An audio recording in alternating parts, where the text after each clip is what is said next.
Look around. There's so many cars. Found one right here. I'm kind of disappointed. So, BMWs, they get a bad rep because of the reliability issues. A lot of people think they're unreliable, which in a lot of cases they do have these little quirks that make it very hard for people to just fix on their own, which in turn makes certain things that shouldn't be that hard to fix on a car very expensive to maintain and fix. So this right here is the 525xi. This means that it has all-wheel drive, traction control, stability system. But one little fault in any of the speed sensors will throw a bunch of codes off and will turn on a lot of lights on your dash. So when I first bought this car, it had every light you can imagine on the dash. So I took it to my mechanic because I didn't have time to do the diagnostics by myself. And he comes back telling me that it's not just the wheel speed sensor that was throwing the ABS and the 4x4 and all these lights on the dash. So the ring itself on the axle was actually worn out and old and it was cracked, which was causing the wheel speed sensor not to read any data from the axle. So I ended up having to replace that and all the lights went away alongside the wheel speed sensor. But then a couple of weeks go by and all the lights come back again. I'm like, okay, is the sensor faulty that we just replaced? And no, it's the BMW. Of course the sensor is not the only thing that was faulty on the car. Something else actually went wrong. So I rescanned the computer to pull up all the new codes that were on the car. And now it's actually the passenger side that's throwing off the codes. So in this video, I'm actually gonna walk you guys through all the steps that I've had to take to be able to figure out the cause of the problem. In the last video, I said I was actually gonna look into it, but I didn't really have time to put all the footage in the video. So in today's video, I'm actually gonna pull some of the old footage back because we did some digging in to try to find what's the cause of the problem, because the mechanic was gonna do it anyway and probably charge me an arm and a leg for the labor. So I figured I should just take some time now while I'm still off work to try to figure out the problem of the car. And I think we might have found the problem. The solution isn't necessarily the easiest thing. So I looked into it a little bit more and I actually found that a common problem with these cars is that the ABS module itself goes bad, right? But the mechanic didn't really mention anything about the ABS module. He just said it could be something with the wiring harness, which it could be, I don't know, it could have been, but I ended up actually digging through all the wires and I ended up tracing all the wires that go all the way to the ABS module to make sure that they're actually fine. We did a couple of continuity tests. We made sure that no lines are broken anywhere. So once we did that, we found that all the lines and the wire harness were actually good. So that was out of the question. And we already know that the wheel speed sensor is not the problem because that was replaced. We took a look at the axle, that was fine. So that kind of narrowed everything down to the ABS module itself. So we started testing the voltages that the ABS module is sending out. So I can't really remember the exact voltage that the car or the ABS module should be sending out to the wheel speed sensor. But when we tested it out, we found that the voltage was very, very close to zero. So that right away tells us that the fault that we're having is with the ABS module itself. And if we wanted to go buy a new one, that alone is close to $700 just to get the part, not including the labor or anything. It didn't really make sense to spend $700 to buy a new ABS module. So what we ended up doing instead is actually try to find a used one. And I went on eBay and I found a couple ones that were tested and guaranteed to be working fine for about $100 shipped. But given the situation right now with COVID and everything, it didn't really make sense for us to order it because we need to get this car out of here as soon as possible because it's just been sitting for too long and it's time for someone else to get to enjoy it. This is a really fun car to drive. But once this problem here is solved, I don't see this car having any other issues because we've tackled every problem that the car has had so far since we've got it, because mainly it's just been neglected. It hasn't been taken care of very well. So everything on the car should be spot on and top notch. So I don't see any other problems happening to the car, but we still need to get this sorted out because right now 4x4 doesn't work, ABS doesn't work, traction control doesn't work, none of these work. So we need to make sure that we get this sorted out. So what I ended up doing actually, I'll throw up a clip over here on the screen. So remember the last video when I said that I think we might have figured out the problem in the BMW that's causing all the lights on the dash for the ABS and the traction and the 4x4 to come on? Yes, I think we figured out the problem and it might be the ABS module gone bad because we actually tested the voltages and it wasn't sending any to the passenger side wheel speed sensor. So luckily for us though, I was looking online, but given the situation, everything right now, it would have probably taken a month or so to come in. But I was looking around locally and I found a junkyard here. It's kind of like a pull apart. Look around. There's so many cars. If we ever needed any parts, and it even goes further back this way too, which is kind of cool. I always love coming to these spots right here.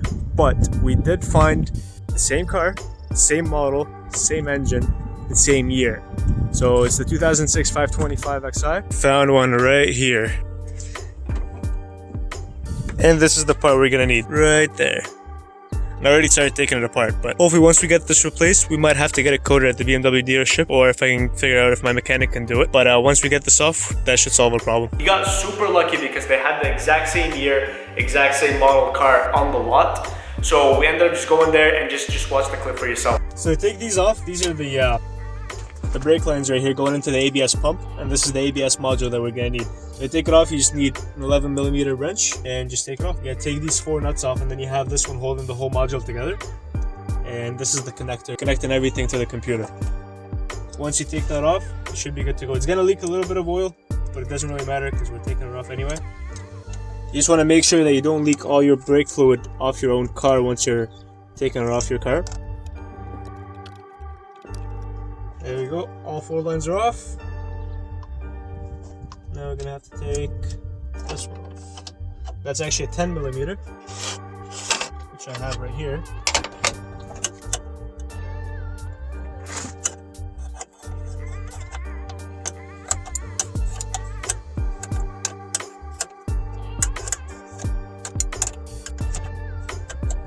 There's 2 more holding it right here, holding the pump together right here, which we kind of forgot to bring the right size. So this one's actually a 12mm, these 2, but these should be the last 2 things holding the pump together. All right, back to the car. I got a couple more tools, and we should be good to go.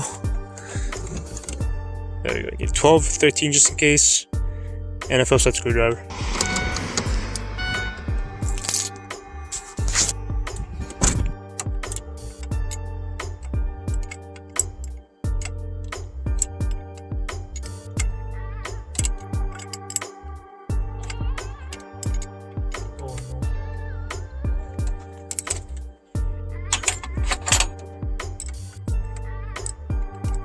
So for some reason, one of them's a 12mm, another one's an 11. Don't ask me why.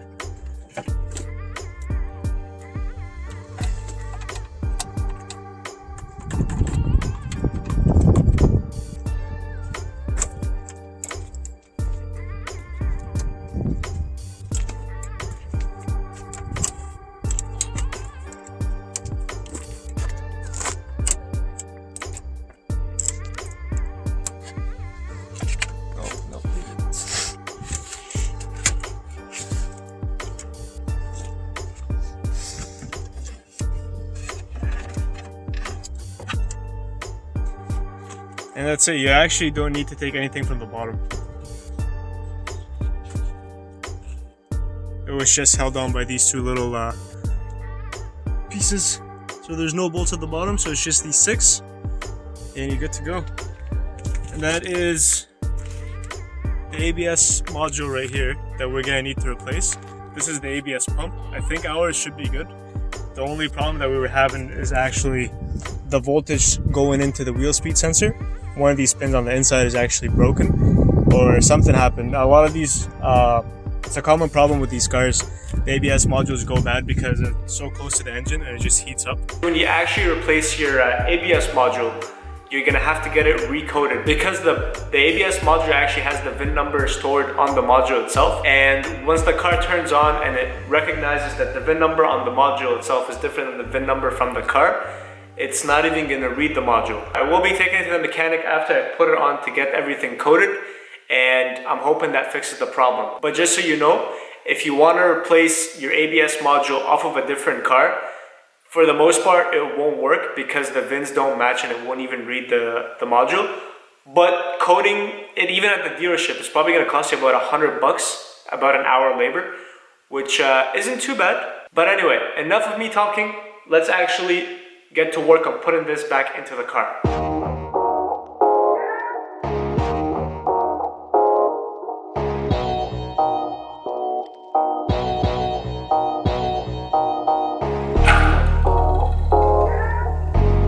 That is it. That is your ABS module. It's right here. Just be careful when you're taking it out. But yeah, it's actually very simple to take apart.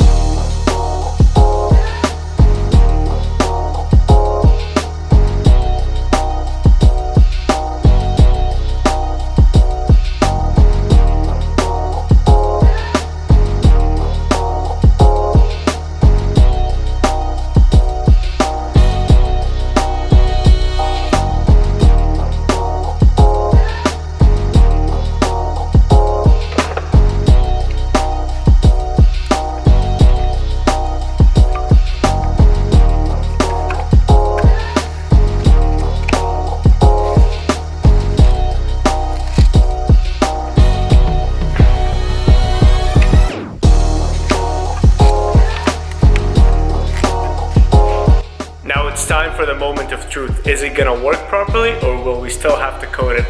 Honestly, I don't know. I'm hoping magically a miracle happens and I don't have to code it, but let's start up the car and see if the codes are gone or what. I don't know. Let's see. Okay, so all the lights are still on, which is kind of expected. I will go get the scanner though, to try to see if I can remove the codes and what new codes are actually showing up. So I'll be right back.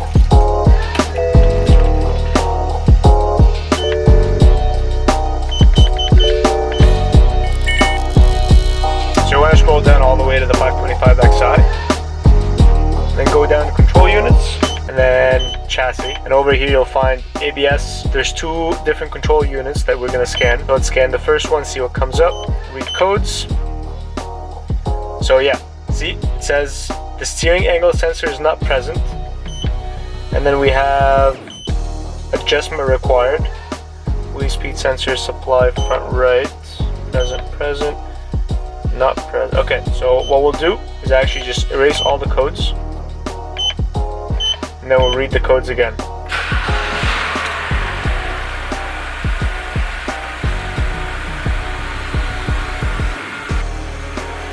Let's take it for a quick spin and see if it's actually reading anything, or if the codes go away, because sometimes they do go away when you're driving.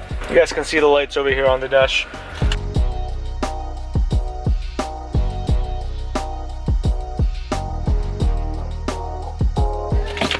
Alright, so I actually didn't need to go very far at all. You can tell right here on the screen, the speed on the screen here is supposed to move accordingly, but it didn't change at all. So that tells that the ABS module is still not the problem. There is an issue somewhere in the wiring, or it could be a blown fuse. I don't know. I checked the fuses, everything was fine. So unfortunately, I'm gonna have to do a little bit more digging to try to figure this out. But you see, the thing is, when you have a BMW and you get these lights on the dash, it could be a whole lot of different things. It could be, like I said, either a wheel speed sensor, it could be a steering angle sensor, it could be the ABS module itself, which is kind of weird because we did test the ABS module and it was throwing it wasn't giving out any voltage at all. And I did test the fuses. All the fuses seemed fine. We checked the wiring harness. The wiring harness was fine. There was continuity everywhere. I guess now I can check for corrosion, check the ground wires, make sure everything's fine.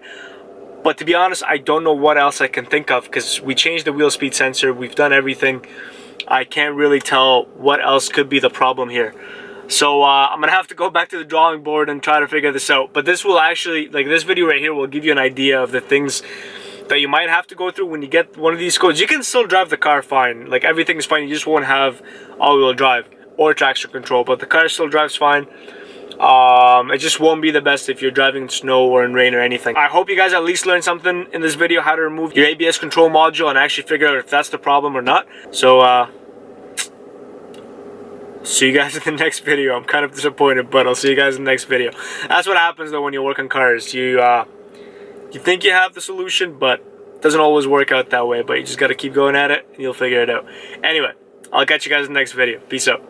I forgot to mention though, on the bright side, I didn't actually end up needing to recode the ABS module. It's still reading everything. Everything is coming up normally as it should. So I guess you don't always need to recode the ABS module. But in 90% of the cases I've seen so far, the ABS module does need to be recoded. In my case right here, I don't see anything that tells me it needs to be recoded. There's no new codes.